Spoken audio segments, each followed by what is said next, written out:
Well, welcome everyone. October is Teentober in Library World, a time where we like to celebrate our programs, services, collections, and partnerships for and about teens. World Mental Health Day is October the 10th. And so with those two things in mind, the Midland Public Library has partnered with our friends at the North Simcoe Youth Wellness Hub to present this this panel of clinicians with experience providing services to youth and families in our community to answer some of the top questions from parents and caregivers about parenting, youth, and mental health. I'd like to begin with a land acknowledgement. Midland Public Library acknowledges and is thankful for the opportunity to work on the traditional territory of the Wendat, the Haudenosaunee, and the Anishinaabe, which includes the Chippewa, Ojibwa, Potawatomi, and Odawa people. We especially acknowledge the Chippewa of Bosley First Nation and Rama First Nation, who were the stewards of the lands in and around Midland. We also recognize the Métis nationhood currently represented in our community by the Georgian Bay Métis Council.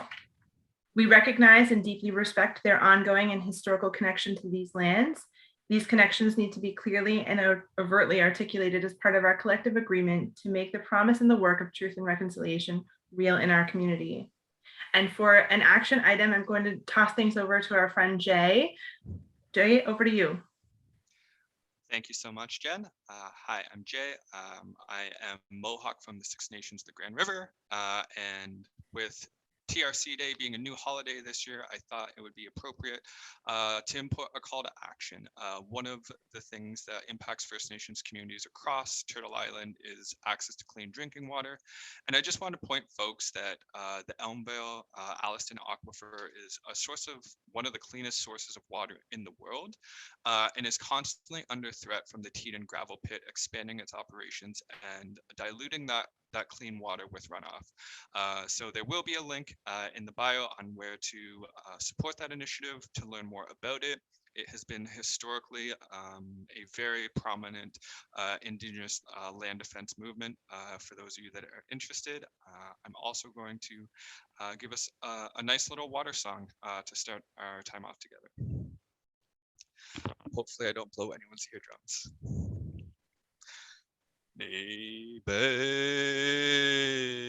gezage go gimme quich one ni me go ki jawe ni me go ni be gezage go Imiquit one enemy go Ki Yahweh ni me go Ni be gezage go Imiquit one enemy go Ki Yahweh me go ni be gezage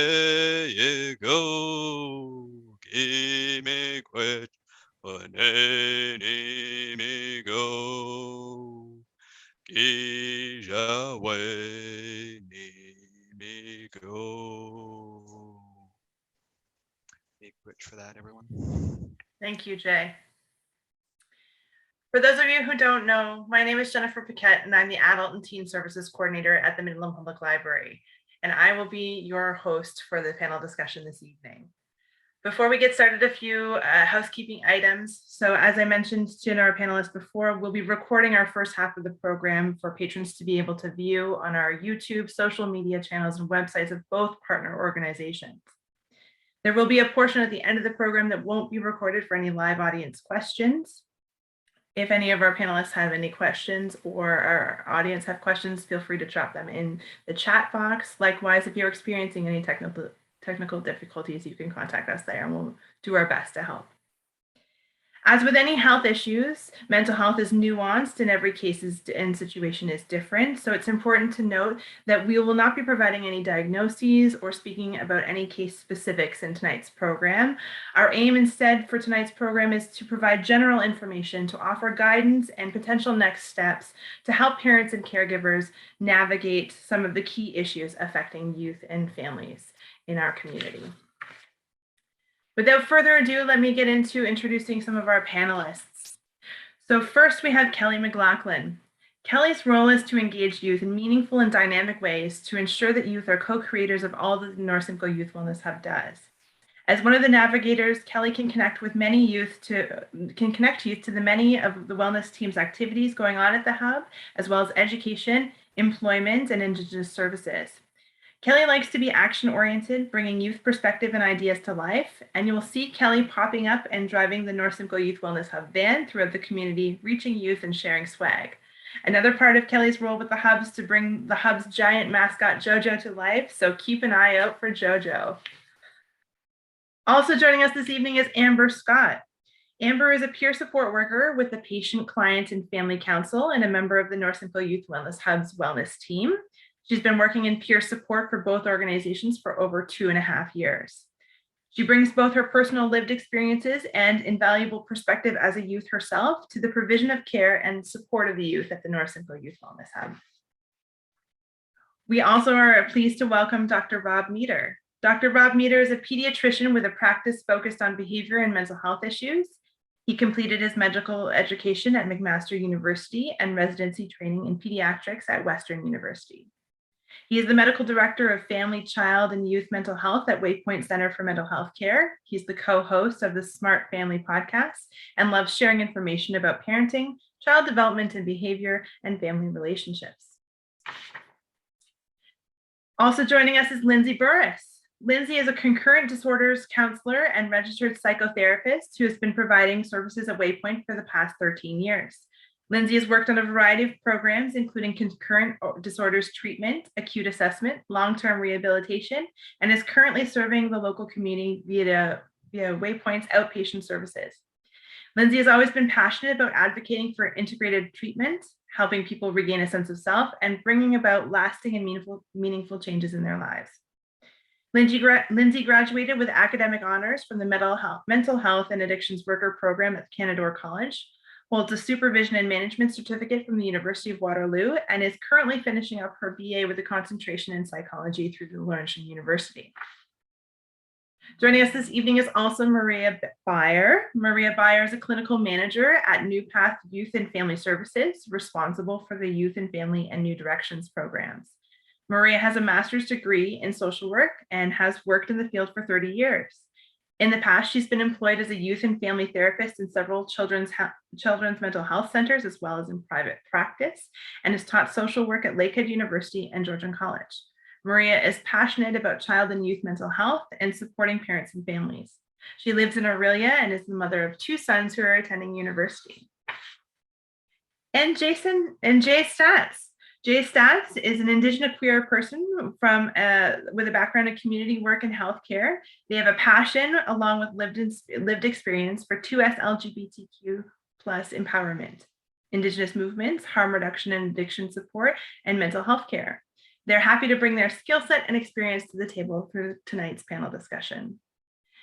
Wow, what a wealth of experience all of you have. And I want to start off by thanking each of our panelists for taking the time to talk with us this evening and being a part of the discussion. We're grateful to be the recipients of your wealth of knowledge and your experience serving youth and their families. Many of our questions this evening, it's worth noting, have been developed in collaboration with our target audience, that is directly from parents and caregivers who submitted their questions in advance. A small note to panelists, so for ease of flow, I will specifically direct some questions to a specific panelist, but please feel free to, if you have something to add to another panelist's response, feel free to do so. We're all friends here. We're all working towards the same goals, and that is to educate our community and help them navigate these supports for the youth and their families. All right. It's a lot of me talking. We're going to launch in it, and I'm going to toss the ball over to one of you to get us started. So first off, Communication is a large part of parenting, especially when it comes to confronting issues with mental health. The number one question we received from parents and caregivers was how to best communicate with the young people in their lives. One parent went so far as to say, we want to ask them, want them to be happy and fulfilled, but sometimes just asking them about their day makes them grumpy. So I'm going to toss this question over to Amber. We'll start with you for a youth perspective. Is there a way that we can meet youth where they are and to communicate them, especially in terms of mental health, in a way that doesn't cause offense? Yeah, for sure. So I say from a youth's perspective that even if asking them about their day makes them grumpy, I think it's important to do it anyways, because one day you could ask them how their day is, and maybe that's the day that they're ready to open up and talk about how their day was. So doing it consistently, opens that line of communication between you and your young person. And I believe the same goes for any mental health conversations. So if you're maybe worried about your youth's mental health, being straight up about that and communicating that to the youth, saying, I'm a little concerned about X, Y, or Z, is really important, because I think it's better, to share that with your young person and maybe have them a little bit grumpy than them thinking that, maybe my parents or my caregiver doesn't care that much about me. Like you're constantly validating that you're there for them, you're there to support them, and keeps that communication line open, if that makes any sense. Mm-hmm. No, I think it's very well said, Amber. Thanks for that. Thank you. Dr. Meade, I can imagine that knowing what to look for is integral to identifying a mental health concern in youth. So another parent asks us, what are some of the red flags to look out for my teen if I'm concerned about their mental health? Yeah, thanks. That's a good question. And I'm glad people have asked that question, because, I don't want to get caught up in terminology, but what is mental health? I mean, we don't say hey, how's your physical health, or we talk about, if you're feeling unwell or sick or whatever. Mental health is just a state of being. And what we're really talking about is when is somebody having difficulty coping with a stressor in their life. And, life is not about being happy all the time. Sometimes we move through phases and we have emotions, and that's all perfectly fine. Sometimes we can be angry. Sometimes we can be sad. It'd be weird if you weren't sad at some things that happen in your life. And so that's normal. And we get stressors all the time. If something happens to us that we don't expect, life throws us a curveball. We get a test mark back that we're not happy with. Our friend breaks up with us, or somebody says something mean to us, or we're hungry. I mean, these are all stressors, and how we cope with those is what we can see when we're not dealing with stress very well. Then we have a lack of ability to cope with those stressors. So life is not about eliminating all those stressors. It's being able to move fluidly from one stressor to the next without bottoming out and becoming really dysfunctional because of them and in between. So that's how I look at mental health. So how do you know your teenager is not able to move from one stressor to the next and really become stronger because of those stressors and grow and develop from those stressors? Well, if they really become dysfunctional, if you find that they are not able to do the things they would normally love to be doing, and that's where you, as a parent or as a close caregiver or as a friend, you would know, because you know what their baseline is like. You would know, hey, listen, you used to love doing this, or you're really good at this. What's happened? This is not normal for you. You're normally happy, or sometimes you're an emotional person, but not like this, where it really grinds you down for days, and you're not able to get out of bed. that's not what you're like normally. And I know that there's a different person inside there that is not yourself right now. You're not yourself right now. And so I think that's when we know that there's something that's maybe we need to get some help for, and we need to help them with. I mean, it doesn't necessarily mean you have to go see a therapist right away, but maybe there's some things you can do to help them, and they can do to help themselves as well. The other thing would be if we have shifted from what I would call adaptive coping mechanism, which are things that kind of make you, develop you, and grow you, to maladaptive things, really things that don't fix the underlying issue, but maybe only feel good temporarily and don't deal with the actual difficulties that are leading to the distress and the dysfunction that we're seeing now. So, things like addictions and substances and self-harm. I mean, sure, those things may make you feel better in the moment, but they don't really deal with the root cause of the stress that's causing you to have difficulties then. So if we see our teenagers, moving towards maladaptive coping mechanisms and coping strategies, that's a sign for us that, they're having difficulty with managing the stressor in their life at that moment. Thanks for that, and some great perspective, even for us caregivers or those people who are in the youth lives, to remember that life is a series of going from stressor to stressor. And I would also like to point out, Jen, that all of us have mental health issues. I'll say issues. There's not a single person on this screen tonight that can say that they are able to do this perfectly all the time. We all need each other. We are meant to be living with each other and working in groups and community. I have days that I am not feeling good and I need the support of others.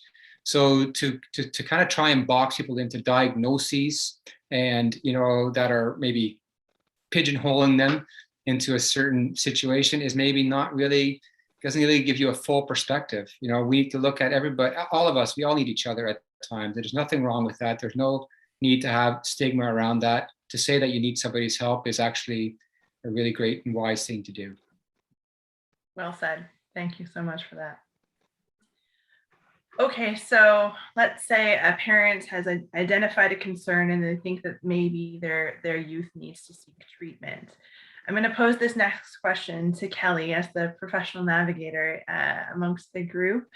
How do parents go about seeking help for their youth, and is going to their family doctor their only option?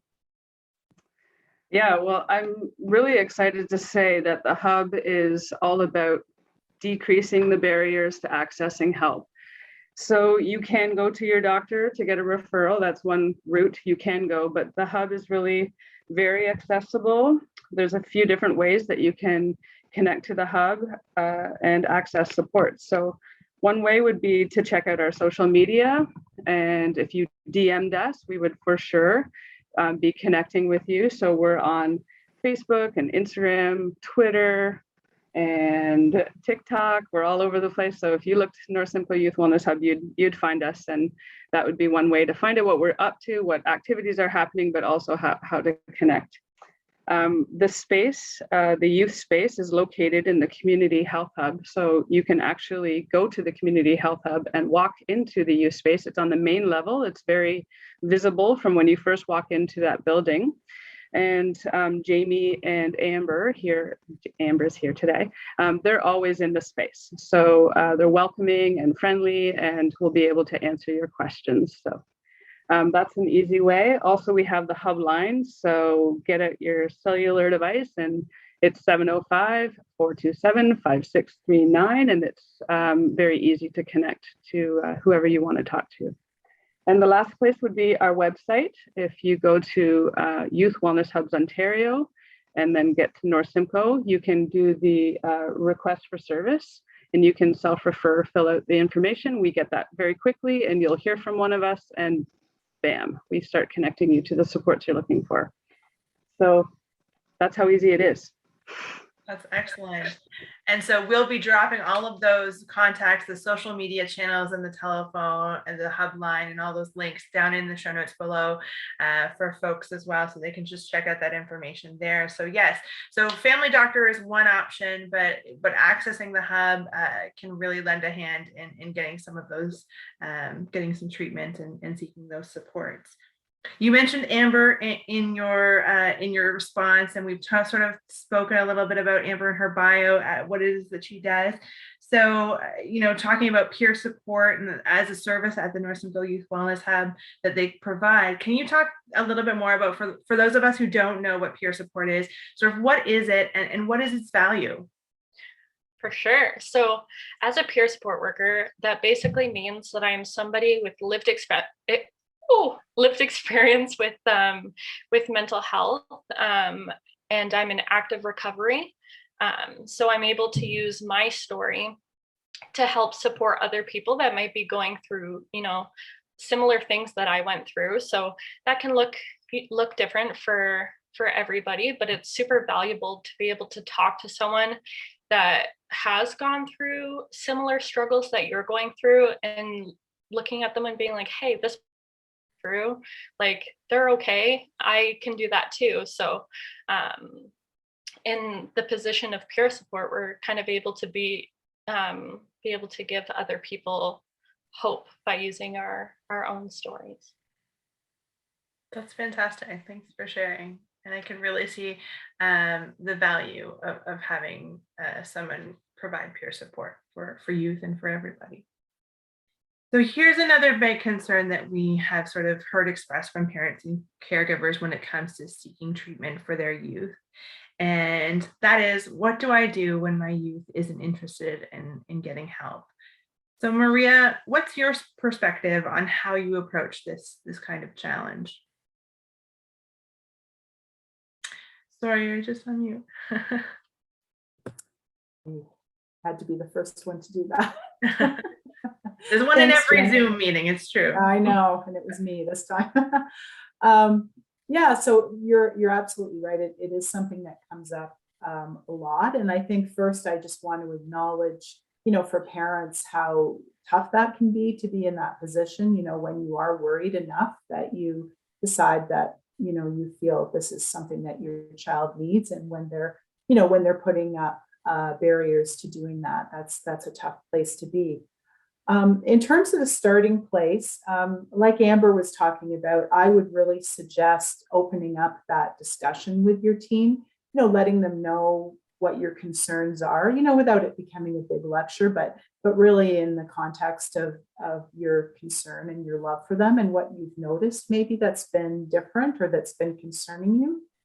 But it's really important that you don't stop there, but that you also get their perspective, especially when we're talking about youth and young adults. You really want to ask them questions to find out, how do they feel they've been doing? How have they been doing lately? Is there something that has been bothering them? Is there something that they wish was different? If they're open to more of a discussion, what would their goal be, or what would life, how could life be happier for them? It's also important to really explain what therapy is and also what it isn't. Important that they don't get the message that it's because they're bad or because they're in trouble. I know that's one of the things, I would hear sometimes when parents bring a kid to a session the first time and they're really quiet. They think that maybe it's like being sent to the principal's office. I've done something wrong and I'm in trouble. So those are the kinds of messages you don't want them to get, or suggesting it, in a moment of anger as a punishment, those sorts of things. And then really the normalizing it, like Dr. Meade was mentioning, that almost all of us at some point in our lives go through struggles, with some anxiety or feeling down or go through a stressful time. That's really normal. And to seek out help is actually very brave, and it's a sign of strength. And really focusing on how it can help them feel better, as opposed to, a way to deal with something that they're doing that's a problem, but it's really about them feeling happier and feeling better. And then, if there is a little more openness to discuss it, one thing that can be really helpful is just to make them aware of their options, especially since the pandemic. Just like the way that we're doing this discussion right now, there's a lot more options in terms of how you can access counseling. So, the in-person options are becoming more available now, if that's what they prefer, but there's also virtual counseling, telephone counseling, any of those things are possible. They might want to see somebody individually, or maybe they would rather, go with their parent, have their parent there. Maybe they'd prefer a group. For a lot of teens, a group of peers can be a really a more comfortable and supportive way. It's not as available right now with the pandemic, but there still are some options, again, sometimes virtually. There's different modalities for counseling. So different ways, most people think of it about is coming in and talking, but there's other ways. There's art, there's drama, there's other types of counseling that are available. And I think, a really good starting point for a teen who is hesitant, I'm thinking, is to seek out the support of somebody like Amber. So peer support could be a really great first step for a young person who's hesitant. But and another thing could be maybe even just seeking it out as a trial, on a trial basis, suggesting, could we go try this once, and see what you think. And ultimately it's up to you, it has to be a good fit. There's at New Path, for example, we have a walk-in clinic, so people can just walk in and just have a one-off session, and then there's other options for longer term if it fits for them. But ultimately, I would say you can't force it, if they don't want to. Sometimes it's not the right time, and that's okay. The important thing is to keep the conversation going. And one thing that a parent might want to do if their child is not willing at this time is that they might want to seek out counseling themselves for parenting support. So they could go, and see a counselor themselves, who, especially one who specializes in working with young people, who might be able to help, help them with some of their worries, or maybe help them to encourage their child to consider counseling. I'd just say don't give up, though. Keeping the conversation open, really important. Yeah, it looks like Kelly's going to add something as well. Yeah, I think really important points there. Actually, I agree wholeheartedly with all of that. And I think it made me think about how really none of us do make a change in our own life until we're ready. It's important to remember that so if someone's not ready, sometimes we see when someone else needs to make a change before they see themselves that they need to make a change. So sometimes I think about, like, even just having some change conversation, exactly that, like what could happen, what would be different if, talking about even just validating the tiniest stretch. So, maybe the young person was able to get into the car and get to the parking lot, but they weren't confident enough to maybe get out. But, really just validating, wow, like even the fact that you were able to get to this step was a pretty major step. Let's try again, to really validate those tiny stretches, I think is important. Great. And Jay has something to add. Yeah, I love a lot of these, and especially not making it feel like punishment. And to tie into that idea is don't condemn, as Robert alluded to, the negative coping, right? Is because people are going to cope in the ways that they know how and have access to in those moments. And that's not always pretty. It can be messy. It can include alcohol. It can include drugs. It can include self-harm.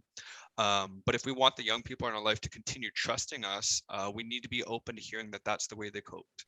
Right. And we need to find ways for ourselves, especially as caregivers and parents, to understand that that might be part of their journey. Right. And if we get upset about that, and if we overreact to being that having that information, that's going to erode that bridge and that trust in that relationship, right?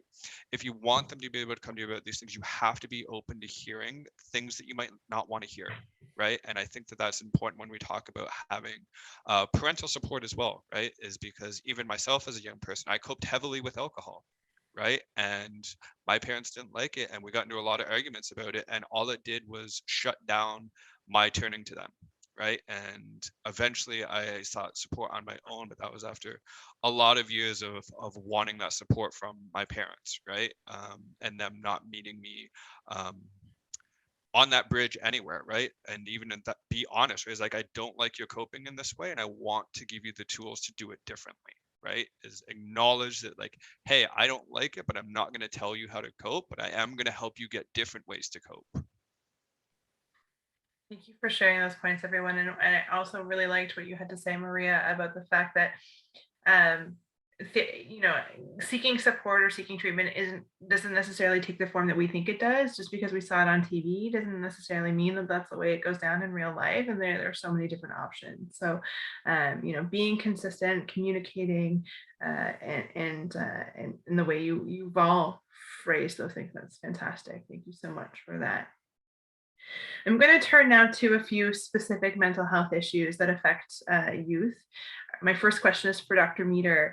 And this is a scenario in which a parent notices some behavioral changes in their young teens, specifically in terms of their relationship to food and body image. So, for example, developing into a bit of a pickier eater, or compulsive eating, missing or skipping meals. Are these warning signs for an eating disorder? And what should parents do if they suspect the onset of an eating disorder? Well, we've seen a significant rise in the diagnosis of eating disorders over the last year. And I think the last stat I heard, anywhere from 100% more over last year, this year, for eating disorders being referred to the eating disorders clinic in our region here. So clearly this is a offshoot of the fallout of the pandemic that we're in right now. And when you think about eating disorders, oftentimes, not always, but oftentimes it represents a feeling of a loss of control. And this is a coping mechanism, like as I just mentioned before, this is a stress reaction to a stressor. And a sense of trying to regain some control by managing what goes in to your body. Often, coupled with some distorted thoughts around what is my healthy weight, or what's my body image that I'm trying to achieve. And so that is like a recipe for an actual diagnosis of an eating disorder. Now, I'm seeing a lot of teenagers now who are medically stable. They're not, fainting or rapidly losing weight, but often have a kind of unhealthy relationship with food and with eating, and a feeling that they are not the right shape, or they're not happy with their body image. And a lot of this is fed by social media, unfortunately. Right today we had, Facebook coming to light. As I know no teenagers are on Facebook, but, they're on Facebook related apps, and we just talked before we hit record here about TikTok, but there's also WhatsApp and Snapchat and whatever. But a lot social media really does feed a lot of these mental health concerns, unfortunately. And I know this came to light today, but all the teenagers are going like, yeah, no kidding. I was going to use a different word there, but it's no surprise to all of us who are in the field that that's exactly what's happening. So in terms of if you're a parent, and so the things that you mentioned there, Jen, like, missing a meal, like that's not necessarily a sign of eating disorder. Like there's lots of teenagers who they're too rushed in the morning, or they don't like to eat breakfast, and that's just the norm for them, or they're just don't like to eat with their parents one evening, and that's, because they're grumpy or whatever. So that's not necessarily an eating disorder kind of in the making. That's just, having a bad day and trying to cope with what's going in front of you right there. But certainly if if we see very restricted eating, and certainly if we see like purging type behavior or we're aware of that, that would be a red flag to say like, oh, okay, now we're moving into, a maladaptive, a coping strategy here it's sort of what I alluded to before. And maybe we need to reach out and ask, like, listen, what is it that's giving you a sense of a loss of control? And how can we get you to gain that sense of control back, right? Because that's really how we can move to a much healthier mental space. So if we can do that as parents, great, and we are all each other's therapists. I don't want to minimize the work of the people on this call here today, like we're all in this field, but we are all, like I said, we're all a community, we're all each other's therapists. So what can we do to help?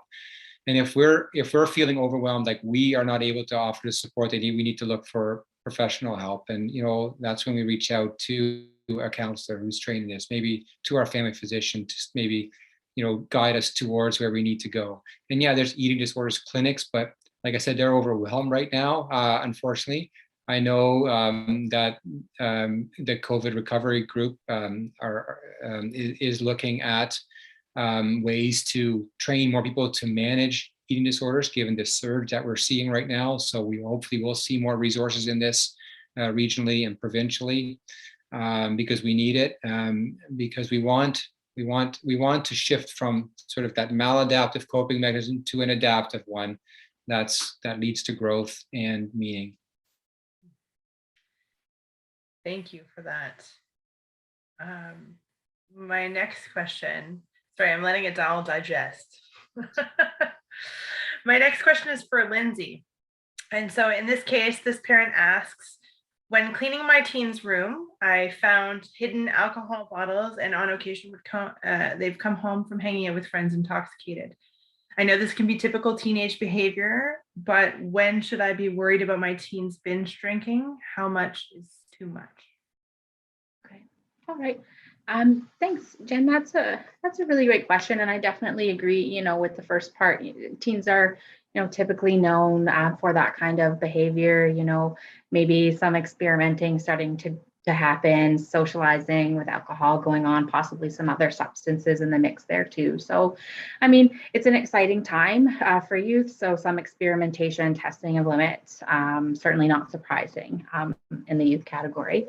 However, I can understand, if a parent is coming across things that are kind of beyond that typical teenage behavior stuff that we may come to expect, like finding those, hidden bottles or, that repeated pattern of maybe coming home intoxicated, those things may be some cause for concern. Absolutely. So I would say some things maybe to, consider for yourself if you are concerned about your teens drinking, some flags for you maybe to keep an eye out for the changes in their mood or behavior, and particularly ones that are different than from what we're used to, right? Like we know, sometimes there's that variability in mood in the youth bracket, but just some changes in behavior and mood that we're really not seeing before. Decreasing interest in things that they normally enjoy, extracurriculars, time with family, friends, siblings, anything out of the ordinary like that. Those may be kind of flags that maybe there's something concerning going on behind the scenes. Change up in social groups, for sure. Like if they're in kind of school age, starting hanging out with a different crowd, maybe something to kind of be aware of. And in the school setting, thinking about slipping grades, things like that are sometimes early warning signs that, again, maybe something's going on behind the scenes. Isolation, especially if you're, a parent is finding bottles in their room and they're kind of hidden away. If you're noticing your youth isolating, hiding out, and again, that kind of avoidance thing going on. These are, again, maybe warning signs that we could have some cause for concern. Also, alcohol specifically is a depressant, right? It's a depressant in nature, so it slows us down and can depress our mood, right? So if you notice that decrease in mood or energy, interest in self-care or presentation, image, those kinds of things, again, are probably flags that maybe there could be some cause for concern related to your teen's drinking. On the topic of how much is too much, just touching on the literature just a tiny bit. Canada has something called the Low Risk Drinking Guidelines, which can be found online. I think it'll be included in the information after the session, which is a low risk, not a no risk guideline, but it's something to consider. And they recommend 10 drinks a week for women and no more than 2 drinks per day, and 15 drinks a week for men with no more than 3 drinks per day. And specifically pertaining to youth, it does mention for youth in their late teens to age 24, actually. It notes that that kind of age bracket should never exceed that daily or weekly limit as outlined. So something to kind of think about when we're wondering how much is too much. There's always risk when drinking alcohol, but that's kind of to think about, low risk wise for your consideration. Certainly, if you, as a parent, are putting together, maybe there is too much drinking. Those bottles are really collecting. You're noticing a pattern of behavior, those kind of changes that I listed before, and you are really concerned. There may be some merit in having a conversation with your teen about this. We know that early intervention is really important, and we know that if we don't at least offer the intervention or expressions of concern early, continuing to drink alcohol or use other substances as a youth and through can certainly contribute to a variety of things, right? School problems, social difficulties, impacts on our physical development. For me, as a concurrent disorders counselor, we know, and I think we've kind of heard a little bit of a theme of, that connection between the mental health and the substance use piece, right? So the risk of developing other mental health concerns, impaired judgment, memory. So there's lots of reasons why it may be advantageous to explore expanding on this conversation with your teen. Now, that being said, it's really important for me to say, if you do decide to approach your youth about your concerns, if you have some valid concerns, I would just encourage you to keep in mind that there could be other reasons for this pattern of drinking, in this case anyways, developing, right? And I think it's kind of been mentioned a little bit throughout our talk so far, but just in my experience, I know that folks who regularly drink or use other substances for that matter, that they may be coping. They may be using it as a coping strategy to deal with other things in their life, right? And we know that, again, can be for a variety of reasons. Sometimes it's that stress piece, that self-esteem, confidence, identity piece, self-medicating, underlying mental health stuff going on. So just, bearing in mind that if we are going to approach our youth, that we can understand and respect that maybe there's something bigger going on than just the alcohol use. So something to think about. And of course, when you do approach your youth, if you choose to approach your youth, I would encourage you to be gentle, of course, coming from that place of understanding. I think Jay mentioned before, coming from that place of judgment or shame will likely result in the youth probably not opening up to you, right? So we really want to try and do more listening than talking. And I think listening, may give you some clues as to what the underlying reason might be that they're drinking or using substances in the first place. Sometimes it might clue us in a little bit. Of course, really important to talk to them about safety too. Safety in numbers, dangers of mixing alcohol and other substances. Of course, being pretty clear about the risks of drinking and driving if they're in that age bracket, for sure. And then, finally, I would, if they're open to these conversations, encourage them when they are ready, of course, to consider accessing a support network, right? Letting them know that, you hear them and that there is support out there. Certainly, like if you're local, I know there's been several other avenues discussed already this evening, but if you're local, the Youth Hub line is certainly, a good place to get them pointed in the right direction as a start. That's great. Lots of information there. Thank you. Lots of information. I hope that kind of is clear. Yeah, no, I think that's good. And we will link those documents to refer to. We'll link them in the show notes. I think Jay has something to add. Yeah, thank you. Yeah, I like a lot of the things that you covered for us. And I just wanted to tag on, if you're willing to have those conversations, break it down, make a going out plan, right? Be like, hey, I just want to know where you're intending to party, who you intend to go with, how you hope to get home, right? Like, who's your ride home? If it doesn't need to be me, right? Like, if you're not comfortable with the parents, like, do you have taxi money? How are you getting home safely, right? Clarify those pieces and be like, again, we don't always have to like the things that are going on, but we can reduce the amount of harm and risk, right? Is like, nowhere in your community that you can go get safe sex supplies, right? Like, where can you get condoms readily available in the community? Where can you get access to safe drug paraphernalia as well, right? Like, those are important things for youth to know, right? Because if they don't know when they start doing these things, the risk of them doing them unsafely is much higher, right? So know where those resources are. And if you're prepared to have those conversations, go with as much information as you can, right? And if you're really wanting and get that relationship going, like, hey, I would like to buy you the alcohol that you're going to go out with tonight because I would like to have an idea of how much you're going to drink, right? And being able to have some of those open conversations like, hey, I'm not going to limit your partying, but like, I am going to help you try and party in a safer fashion. That's at least a starting point too, right? Because a lot of times, even getting access to alcohol, right, is like, you will buy in bulk because you're not sure the next time you might get access to it, right? So even some of those things that we worry about are exacerbated by trying to prevent the behavior. So again, acknowledging at times we may not like it, but we can support it and we can engage in healthy conversations that don't have to be shame-based or judgment-based. Good point. Thank you, Jay. In keeping with you, Jay, my next question is for you, and that is, parenting is about supporting youth through their life journey, even if it looks vastly different from your own.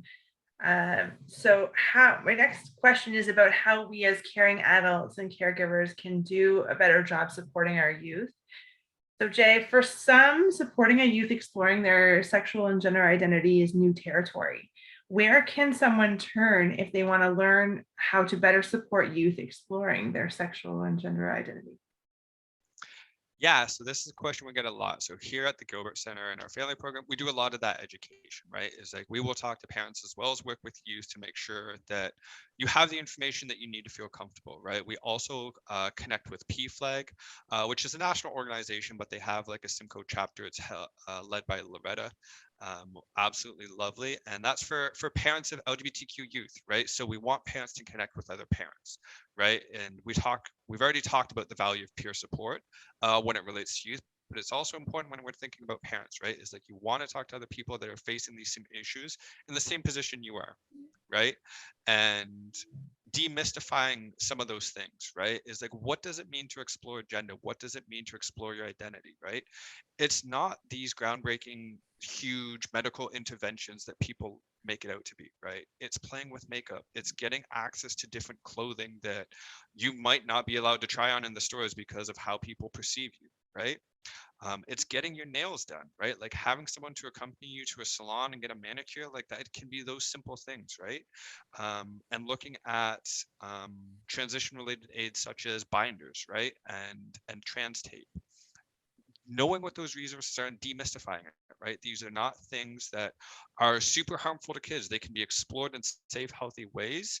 And when we understand the risks to it, right? When we know what healthy binding can look like, what we know what the dangers that come with binding can be for gender curious youth, right? It's like, when we know the risks involved, it makes it a lot easier to get on board with it, right?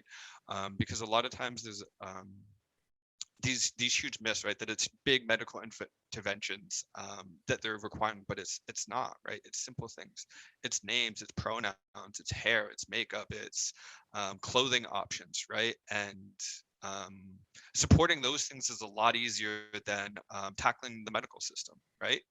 I think we can all agree to that, because we all enjoy these things, and teach them things that might have been restricted, right? I've got 3 things I never had anyone to connect with doing, right? Is I've had my nails done, I've got makeup on, and I've braided my hair. Those are things that I did not, growing up being perceived as a young boy and man, I did not get taught any of those things, right? So even just being open to listening to what they might need, right? And the main goal is to make the parents feel supportive, right? And to make you feel confident that you have the knowledge about the community that you're lacking. Because we can't, like, service providers, caregivers, like other parents, they cannot replace you as the parent or caregiver in that youth life, right? They will always turn to you for that love, for that affection, for that support, right? We cannot replace that for you, but we can try and build you up, and give you that confidence, the knowledge, that you're doing a good job, and that some of the challenges are more common than you might think, right? And that sometimes when our youth, don't have nice things to say to us, that you're still doing a good job, right? And we need that validation and affirmation, and especially for a journey that's not our own, right? So for anyone that's not part of the LGBTQ community, right, it's really good to have other parents that you can connect with and relate to and be like, hey, I don't know, am I the worst parent in the world, or like, is this just something that happens, right?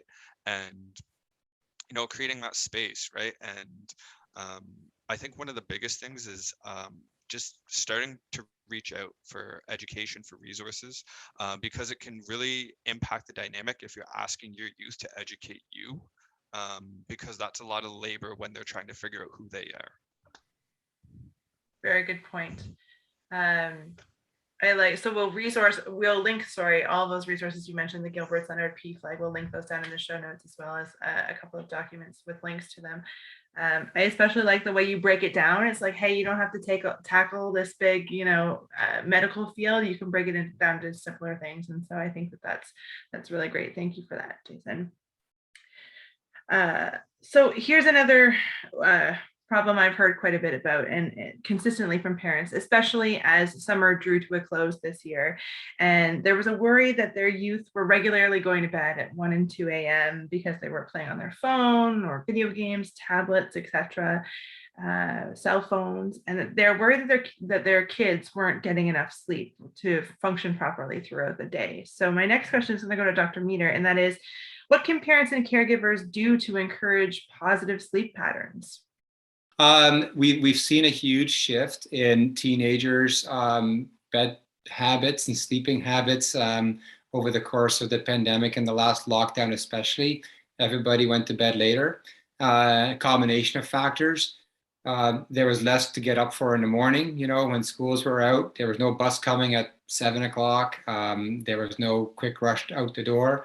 So kids could sleep in and really just roll out of bed and log on to get to school. So that's probably one factor. The other factor is that, there was not much for teenagers to do other than be at home and really hang out with their friends, initially, remember, on social media. And so, and teenagers needed that. As much as we have negative to say about social media, it was one way that people could keep in touch, and we shouldn't negate that at all. And so teenagers needed private time in their bedrooms to chat with their friends and to talk outside of earshot of their parents. And if that happened at night, then that was probably the best time for them to do it. And so we just got to give them a little bit of a break and say, yeah, that was fine. And so bedtime shifted to later and later and later. So that's, and then of course reality hit again and school started, and it's like, oh crap, we better get back on track again. So, and most youth I've talked to have been able to kind of make that transition. Maybe it was a bit of a rough start there for a few days or a week or so, but we can shift back to healthier bedtimes. We all need sleep. Sleep is so restorative. It's one of the first things to go when our mental health starts to suffer. We don't sleep well. We wake up often. We have insomnia. Anxiety classically hits in the evening when we start worrying about the future that we can't predict and the past we can't change. And we fail to be in the here and now and just get stuck in ruminating loops, and we can't fall asleep. When your brain is stressed and anxious, It is in no mood to sleep or learn or do new things. So we need to be able to calm ourselves down. And the best ways to do that is to have a routine. So for young kids, especially, having a routine around bedtime that's not like 2 hours long, but just, you know, a reasonable 10, 15 minutes. That's the same every night. That tells the body, okay, look, this is happening now. This is our signal that it's time to go to bed. You know, brushing our teeth, reading a story, you know, maybe having a snack or something, whatever your family does. And then for teenagers too, like just having a predictable routine, especially during the week, if it's school days, just kind of like having things calm down and shut down. Specifically now we're back sort of in more normal times, is making sure that the screens just kind of go away. The concept that, okay, I'll just let them watch a movie before they fall asleep, or, you know, that actually doesn't work. All those studies show that if you have a bright light and you're staring in your face, you're not going to fall asleep because your body thinks it's still daytime, and your melatonin production slows right down and you don't actually fall asleep. So putting your device away an hour before your, you know, appointed bedtime is a really good idea. The other thing too is studies have shown that even just having a device in your bedroom, whether it's even like within reach, still affects your sleep. So then this is what I do. I charge my phone in the kitchen. I don't even have it in my bedroom. And I don't want my phone to be the last thing I look at before I go to bed and the first thing I pick up when I wake up. And teenagers too. I mean, I've heard of some that sleep with their phone under the pillow, and every time it buzzes at you or it makes a sound, that disrupts your sleep. And so, you know, these are just some good habits to get into. And, you know, as a parent, I try to promote that with my own kids. I'm not very successful at times, but I just say, look, this is just a good idea. I'm like, yeah, Dad, what do you know? Yeah, okay, fine, I don't know. But, you know, this is just a good idea, and just think about doing that. And again, like we said earlier, no, these things have to be their choice. I'm not going to force my kids to do things that it's never a good idea to force anybody to do anything that they don't want to do or can't do. So just giving them some good ideas, some advice is all we can do, and influence is what we can have. So anyway, so that's sleep hygiene 101. There's a few more things, but really those are some of the big ones that I often will raise with families and children. No, it's great. And lead by example. Yes. Oh yeah. So one thing I always say when it comes to screen time, like I kind of throw some quick guidelines up on my PowerPoint sometimes and say, like, here's some things. And then the next slide is, and the same for the parents. And then everybody goes like, what? Huh? Okay. Yes. Lead by example, right? Like, you know, we should all be doing these things. This is not just for teenagers and kids. And you know, all of your advice just goes right out the window if you do the opposite. So, you know, that's great point, Jen. Well, especially after the effects of COVID-19 and the pandemic, parents and caregivers are noticing a lot more youth are struggling with anxiety. Even things like attending school day to day can be a struggle. So, Maria, how can parents and caregivers get help for their youth to cope with this sort of this new onset of social anxiety or anxiety in general? You're on mute. I did it again, Chief. For sure, anxiety is a huge one. And in children's mental health, I mean, it's probably in the top 2 or 3, probably 2 of the issues that we see. So it's not at all an unusual problem for teens to varying degrees. And, you know, it's understandable because it's a time of great change, you know, physically, socially, cognitively, a lot of pressures, you know, academic, social, a lot of pressure to think about the future, you know, kind of what's next after high school, jobs, and a real time of push and pull, you know, kids wanting to be independent, you know, being close to being independent, but also still needing a lot of support and guidance. So, you know, when you add the COVID as a pandemic as an overlay and all the restrictions and the isolation and, you know, not being able to do your activities and having to do school in such a strange way, and the fear of sickness and all those things, you know, no big surprise that anxiety rates are even higher amongst adults and children, youth. So, how to help? I mean, I think first it's important to acknowledge that many parents also struggle with anxiety. So being aware of yourself and where you're at with your mental health. Again, we all struggle at different times, but really important, to be aware of how we take care of ourselves, because our young people, I mean, even though, teenagers can be really aloof and I don't care, I mean, they're really attuned to their parents and where their parents are at usually. And so, they will pick up on your feelings and anxiety. And I mean, that's not the end of the world, because this is going to happen and we're all human beings, but being aware and conscious of it, that we're addressing it. And, because the way we address it too, and the way we cope, again, we're also modeling for our kids. So, as was just mentioned, we have to walk the talk. So, if we want our kids to cope with their feelings in a healthy way, we need to model that too. So I think that's an important one to start with. But in terms of supporting your team, the first step is really to, again, is always to open up a conversation and, expressing your concern and empathy, in a loving way.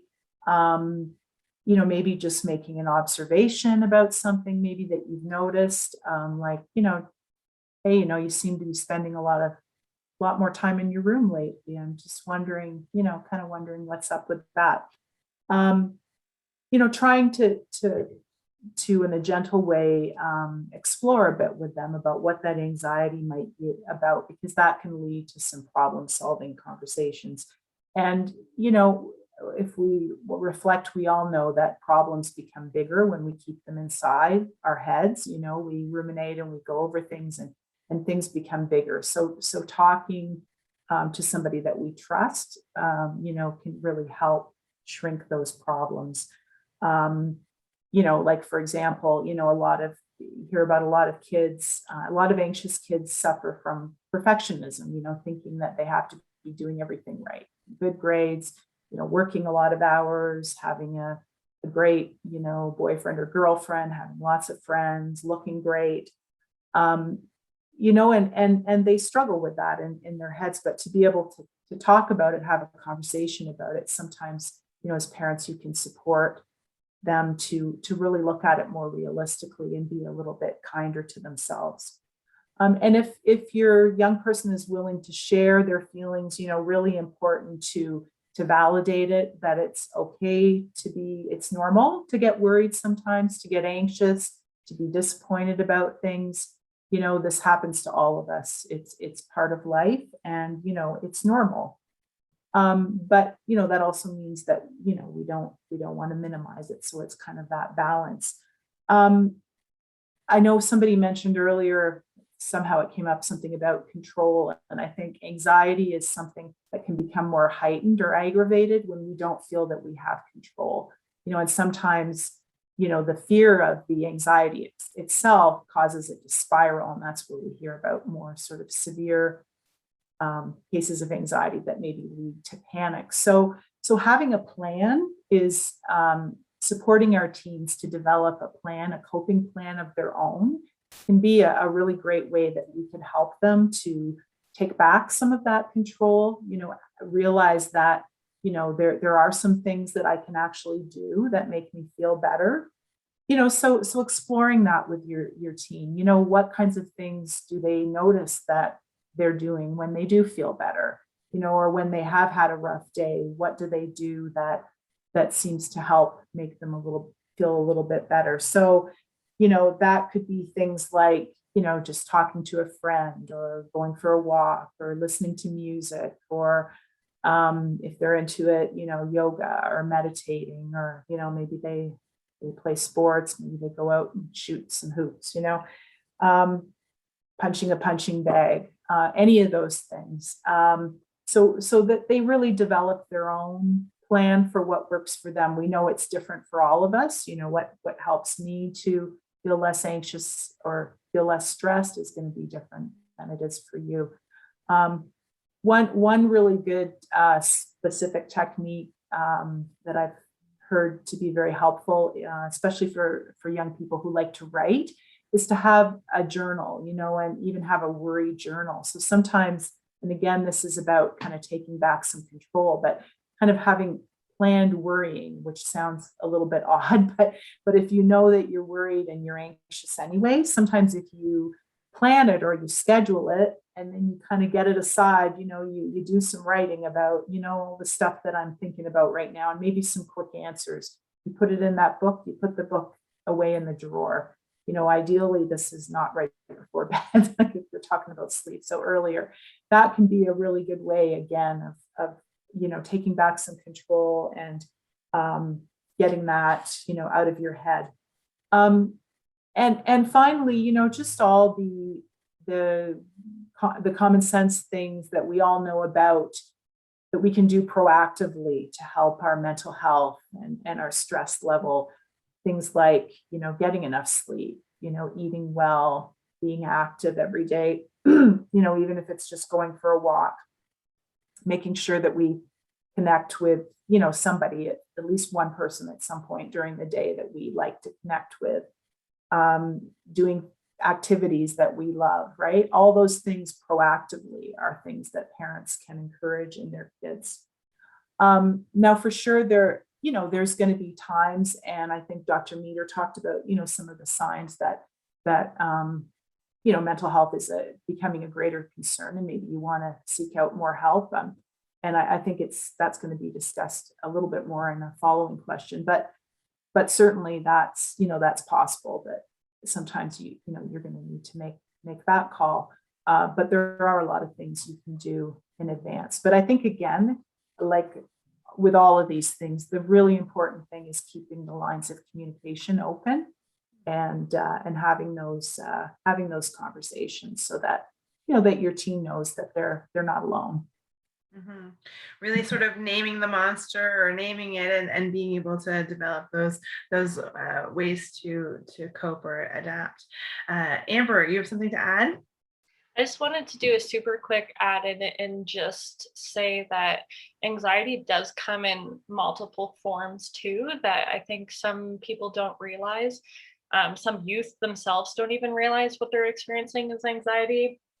It can come off as maybe someone being difficult, but as a teenager that struggled immensely and still do with anxiety, I was nauseous every day, all day. I would wake up in the mornings sick, and we couldn't figure it out. And that was how my body was expressing the anxiety.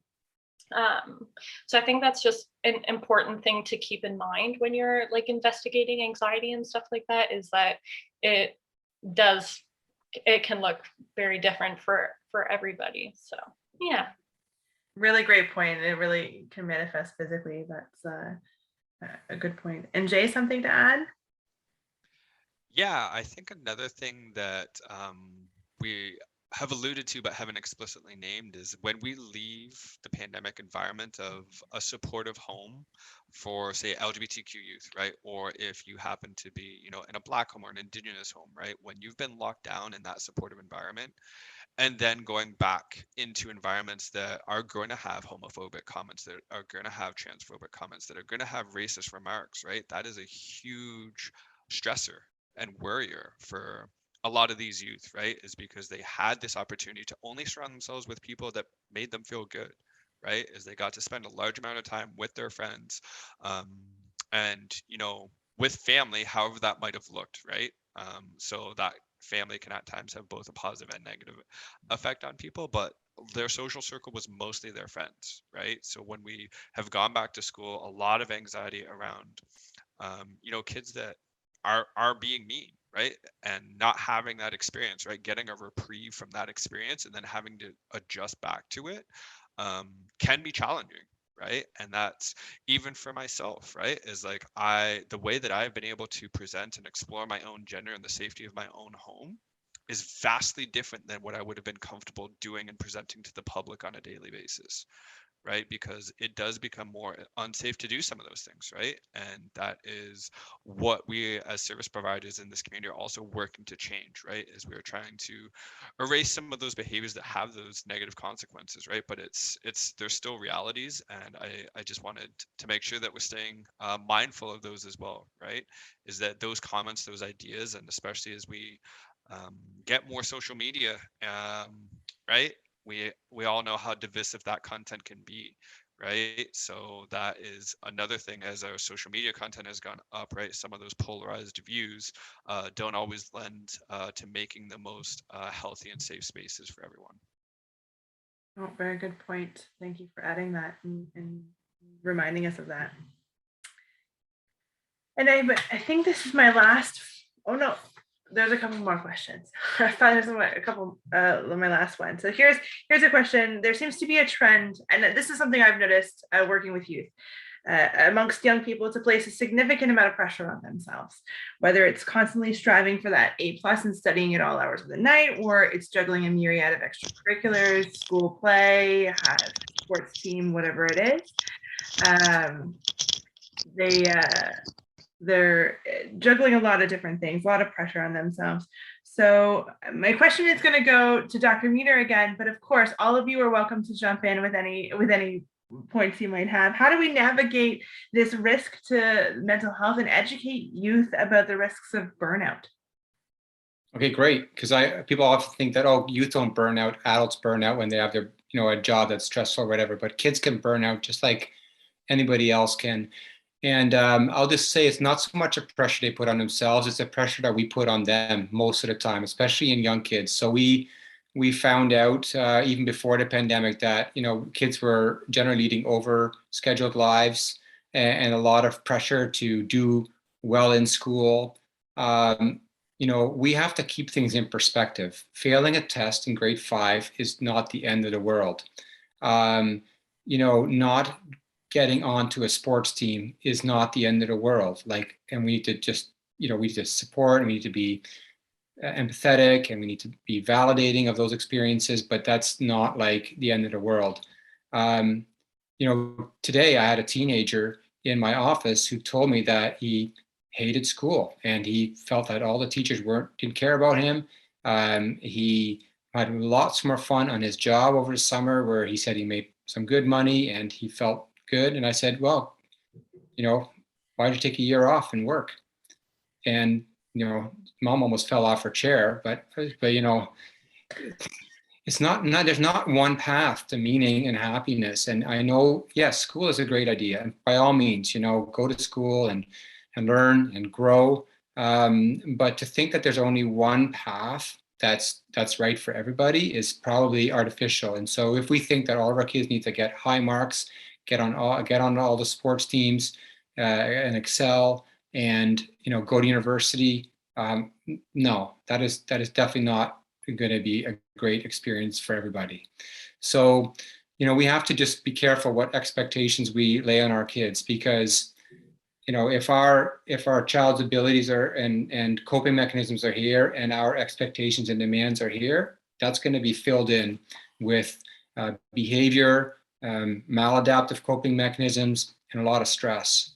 So either we adjust our expectations, or we help our kids get the experience they need, but it should always be at a place where it's manageable, so that they learn and grow. And then it's just constantly buffering them and providing them supportive relationships, so that they can actually make those steps and meet the expectations and have the abilities to do that and lead meaningful lives. Like I said, we want to make stresses manageable. Stress is a normal part of life. There's 4 things that cause stress, and I use the acronym NUTS. So there's things that are new. So novel things are always stressful, and those can be good things, going on a roller coaster for the first time. That's stressful, but it's fun. Unpredictable, that's a huge stressor. So that's why we have routines and we try to have a schedule, and we like it when things happen the way we think they're supposed to happen. And when things are a threat to our ego, or a threat to ourself, If somebody says something that we feel threatened by, that's stressful. And then the last thing is S, or sense of control. And I think this is where where our teenagers and our youth struggle the most and I've said this before already in a previous answer, that once you lose that sense of control, then you get anxious. And that's where, many of our coping mechanisms are trying to regain that sense of control. And so when I sat with that teenager in my office today, I was really giving the control back to him. I said, like, what do you want to do? He's like, well, I'm here to talk about my medication. I'm like, no, I'm not. I'm not going to make you take medication or make you do therapy or make you stay in school. Like, what do you want? I can give you advice. And, and as parents too, like, we are not meant to be our kids' managers. We should be their consultants. I like that approach much better. So I'm here to help you. What can I help you with? If you need help, you just come and get me. And you know what? They're going to probably at some points, they're going to play on their game too long and not study for their test, and they're going to fail a test. Okay. Again, perspective, folks, is not the end of the world. So just being around for kids, knowing that, we are giving them a sense of control and some responsibility in their lives will go a long way to reduce a lot of stress that we as parents might be heaping on them, even unknowingly. No, it's excellent. Measuring or adjusting our expectations or our definitions of success and what that means, I think is a great point for us all to sort of drive home.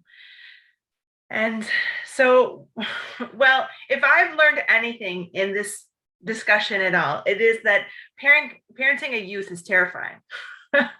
So, Kelly, what supports exist in the community for parents and caregivers? We've touched on a few, but specifically in connection to the hub. Yeah, I think, one thing that I'm sensitively aware of is that, the system puts a lot of pressure on parents. There's, a lot to try and do it right. And we feel like the weight of the world of, in terms of raising our young people to be functioning, well-adjusted adults. And so it is a challenge. There's a good chance, as Dr. Meade pointed out, that perhaps as parents, we might also be struggling with managing some of the stressors that are coming our way. So the hub is a collaboration of multiple agencies. It's a partnership. And so many of our agencies that are connected to the hub to support youth also have adult or family supports. So, if we're looking sort of less clinical, we have the Patient, Client, and Family Council. They offer peer support. They offer family support groups. So we have the Gilbert Center does drop-ins. There's webinars that the Catholic Family Services offers. So there's lots of things. If you as a parent, you're looking to navigate into something more clinical, then we have all of our partners that offer clinical services. So a lot of times they will offer psychotherapy to families or counseling to parents. Again, Chigamig, Catholic Family Services, Canadian Mental Health Association. A lot of these folks are our partners, Leclerc. So you can call the hub and we will support you as a family to navigate and to get connected to resources in our community. So we appreciate that it's not an easy job. And as you pointed out, Jen, there are a lot of challenges in this day and age raising a youth. So calling the hub, we would support you with who you may need to get connected with. So the hub's got your back. Just give them a call and they'll connect you to the supports for yourself as well.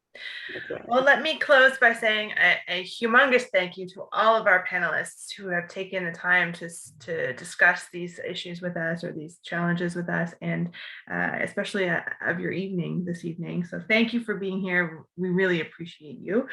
Once again, the contact information for the North Simcoe Youth Wellness Hub can either Amber or Kelly help me out with that? The number? 705-427-5639. Excellent. Thank you so much. And all of that information will be linked below, as well as their website and social media channels. And all of the other organizations who are participating with us tonight, and their information will be linked down below as well.